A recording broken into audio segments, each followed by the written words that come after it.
Міне хайуанаттар бағына шықтық, енді тамақ ішу келдік. Давид деген кафеға.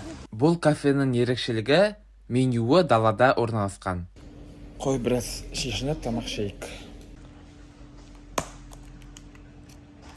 Не жесек болады екен? Хорошо, что ыстық тамақ ішіп келе жатырмыз. Зато KFC, шашлыктан, анау, фастфудтың барлығынан жалығып кеттік. Короче, бүгін біз хинкали жейтін болдық. Бағасы 2200 теңге. Салат крабовый 1020 теңге. Жареные пельмени 1020 теңге. Хачапури 2100 теңге. Сонымен қатар сомян лағманы 1860 теңге. Тамағымызды ақырын әкеп жатыр.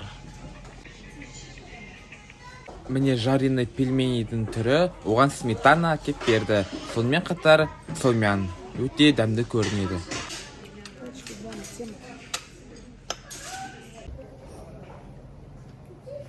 Алдым көрейік.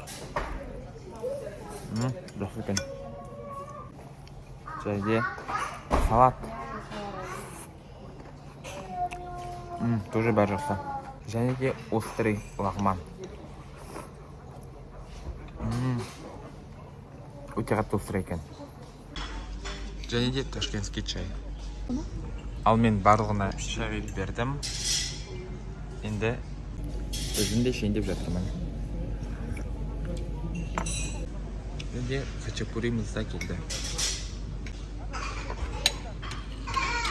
Хачапури да пицца сияқты жіберіп береді. Осының барлығының бағасы 8250 теңге болды.